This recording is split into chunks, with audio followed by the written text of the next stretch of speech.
Beriman itu membuat Anda lebih pintar. Saya tanya begini ya, maaf ya. Sekali lagi mohon maafkan saya kalau perumpamaan ini kurang menyenangkan. Kalau ada yang abadi dengan yang sementara, Anda pilih yang mana? Masa?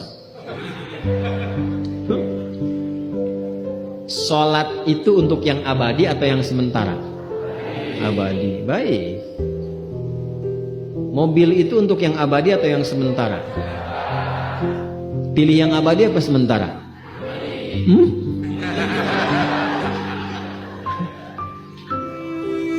Di Kiai itu ada mobil Innova tuh. Siapa yang besok memilih tidak sholat subuh, pilihannya pilih Innova atau pilih sholat subuh? Yakin?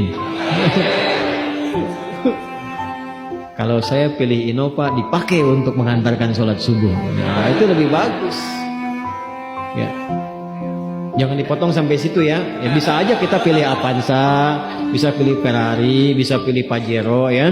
Awas yang punya mobil Innova, Anda potong royalti kena.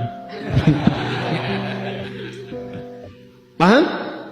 Abbas itu begitu. Anak saya mesti dipanggil di akhirat dan semua penduduk langit dan bumi menyimak itu semua. Diviralkannya di akhirat. Viral dunia itu sementara, internetnya diputus gak viral lagi. Kadang-kadang yang viral kemarin kan sekarang nggak ada lagi, ya kan? Yang viral tahun lalu sekarang sudah nggak ada, ya kan? Jadi belum selesai kehidupan sudah hilang juga viralnya. Akhirat itu selamanya. Dan biasanya begini, kalau orang-orang yang diviralkan oleh Allah atas kehendak Allah itu abadi melintasi setiap masa. Jadi ada yang viral karena berita, ada yang viral karena doa dan kehendak Allah Subhanahu wa taala. Itu yang diviralkan langsung atas kehendak Allah itu melampaui zamannya. Makanya kisah ini pun bertahan sampai sekarang. Nah, Abbas itu berpikir, saya boleh sekarang jadi pebisnis pedagang, tapi anak saya mesti menguasai apapun yang telah diajarkan oleh Nabi. Maka anak kecil ini sejak dini mengikuti Nabi. Sejak dini lekat dengan Nabi. Maka ketika Nabi tidur pun itu ikut berkunjung karena keluarganya. Nah inilah yang didapatkan oleh kita hadis tentang bangun tidur. Jadi hadis tentang bangun tidur itu diriwayatkan oleh anak kecil yang umurnya belum genap balik. Main-main ke rumah Rasulullah, ke rumah bibinya Sayyidah Maimunah, ingin tahu bagaimana cara bangun malamnya Nabi. Itu diikutin sampai dilihat gimana bangunnya. Duduk dulu, kata beliau duduk dulu. Kemudian mengusap dengan bagian tangan yang diduga bersih untuk menghilangkan bekas ngantuknya. Setelah itu membaca khawatimah surah Ali Imran. Kemudian thumma dhahaba ila syanin mu'allaq, ke tempat tertutup, fatawadda, itu kan? Nah, itu ada semua rangkaiannya, itu ditemukan nanti di hadis riwayat Abu Daud, di Sunan Abu Daud. Nomor hadis 1367. Itu hadis tentang bangun tidur. Ya, cara bangun tidur sampai sholat malam. Masih ingat teman-teman kalau kita bermakmum begini dan ada imam satu dan sudah pasti satu imam? Ya kan? Makmum berapa? Satu boleh? Boleh. Dua boleh? Tiga boleh? Empat boleh? Jadi imam berapa? Makmum? Empat. Laki-laki imam makmum? Imam, baik, bagus ya. Nah, dan imam kan laki-laki. Kalau perempuan imam untuk perempuan kan? Laki-laki untuk perempuan dan untuk laki-laki. Fokus ini. Kalau satu begini, satu laki-laki, kemudian di belakang laki-laki.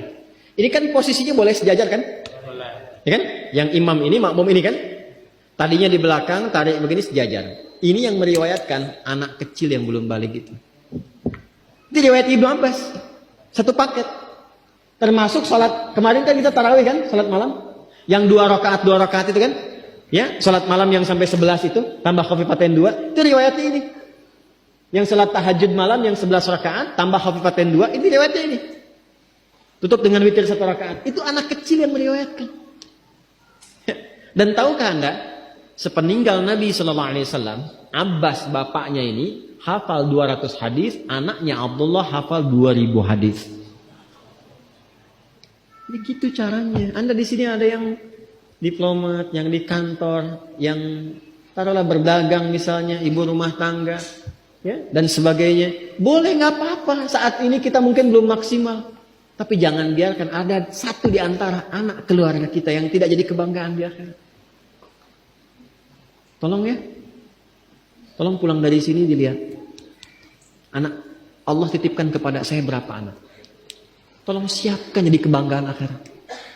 Satu aja jadi ahli Quran. Untuk pelita di rumah tuh. Penghilang kesedihan, penghilang kegelisahan. Mendatangkan semangat. Itu demi Allah saya katakan. Gak ada yang paling indah kecuali saat ayah pulang ke rumah. Tiba kemudian dia melihat anaknya yang kecil sedang murajaah. Amma yatasaalun. Bahkan surat yang bapaknya sendiri belum hafal. Jangankan pulang ke rumah, Anda sedang rapat, mau rapat, dikirimi video anak Anda 3 tahun membaca surah Al-Ikhlas. Itu hati tenang. Itulah Quran.